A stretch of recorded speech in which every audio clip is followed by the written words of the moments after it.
then. Hi everybody, welcome to another Chats with Chaudhry. I hope you're safe and well. It's Good Friday here in the UK today, and it's a lovely sunny day. And today I'm delighted to be joined by Laurence Van Odehove, I hope I got that right, PhD, who is the LCMS application specialist at Waters Corporation. And today's Chats with Chaudhry, we're actually talking about LCMS-based targeted detection method for COVID-19. God, I managed to say that in one breath. So, Laurence, lovely to meet you. How are you? Fine, thank you. Lovely to meet you too. So where are you calling in from today? So I'm actually calling in from the Belgium office in Antwerp. Oh, So the brand new office. We moved from Brussels to Antwerp. So well, it's I very hope nice it's to be all here.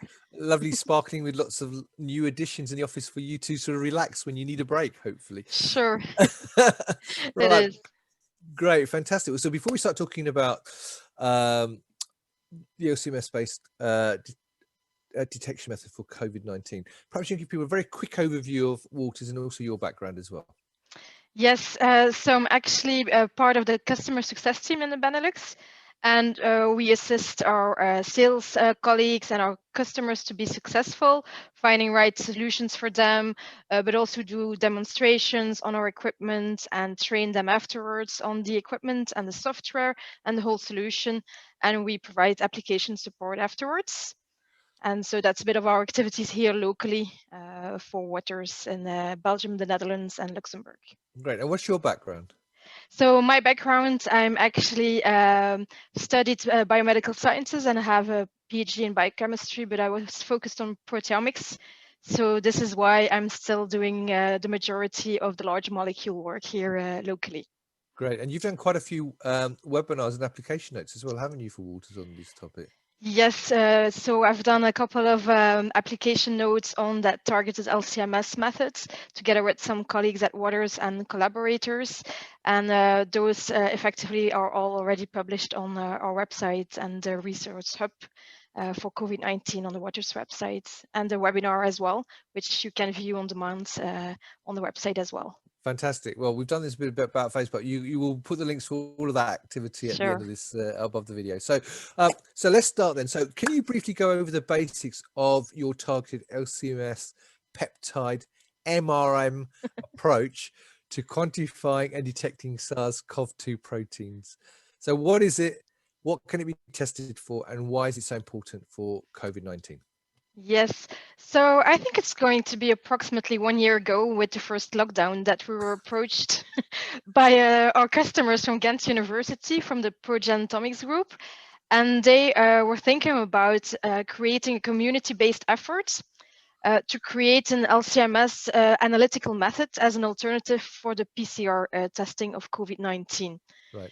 So they asked for help, and we tried to help them the best way we could actually, by looking at detecting specific target peptides coming from the COVID SARS-CoV-2 proteins in nasopharyngeal swabs. Right. And we did that by using UPLC and tandem quadrupole MS systems. So the basis was to develop an analytical method with target peptides for COVID-19, a big panel, which can then be used for clinical research on COVID-19 testing. And that can be adapted to different type of swabs, different matrices. And now, in light of the current events, might be adapted as well for the different SARS-CoV-2 variants that are popping up a bit everywhere. So that's a bit of the basic method that we try to help with. Right, fantastic. And do you have some strategies for selecting and optimizing MRM methods at all? Yes, so we actually have a software tool called MassLink Skyline Interface, and that's interfacing Skyline and our MS software MassLinks. And using that software tool and the known amino acid sequences of the SARS-CoV-2 proteins that were publicly available, we could actually look at selecting best and most robust peptides, and then also optimize those MRM transitions in a very automated fashion.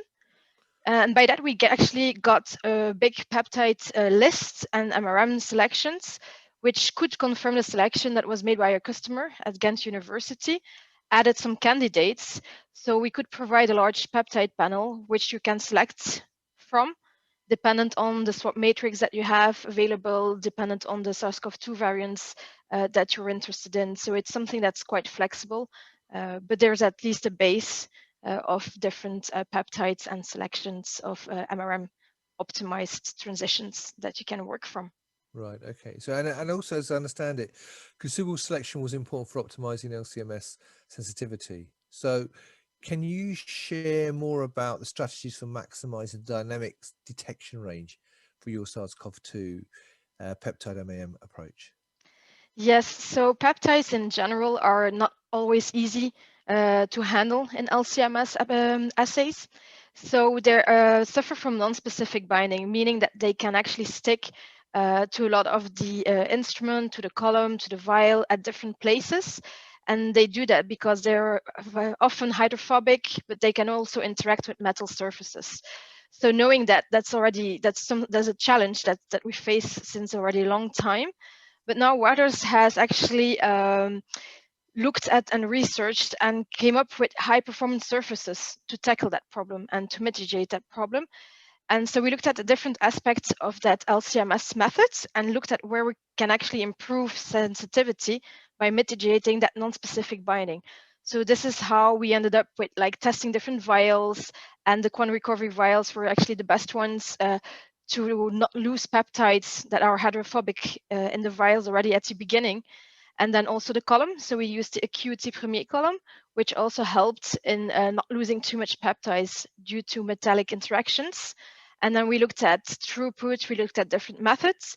And currently, colleagues of ours in Waters are looking at also enriching peptides on the peptide level in collaboration with Ciscapa and other customer groups. So it's very much a collaborative community effort, to be honest, at different places in the world and at Waters to try to come up with a basic LCMS targeted methods that could be used in clinical research. Fantastic. Thank you for that. Well, I know you've taken some time out, especially just to do this interview today, because it is Good Friday. So that's all we've got time for. But if people want to get more information, I think you touched upon it at the very beginning, but where can they get more information? So you can find more information on the COVID-19 resource hub on the Waters website, where you will find all the different application notes and every upcoming new material. You can also find the links towards already made webcast webinars, and contact any of your Waters representatives and any of your local people that can get in touch, and we will be more than happy to help you out. Fantastic. Well, there you have it, viewers. I hope you found that interesting. A very quick overview there, but lots of information, and all the links that Laurence just mentioned will be above the video, so you can click on those and get more information from there.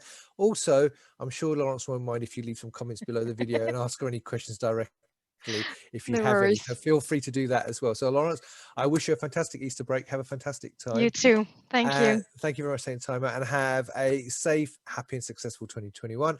Thank you everybody for watching. As always, until next time, stay well and stay safe. Thanks a lot. Bye-bye. Thank you. Bye-bye.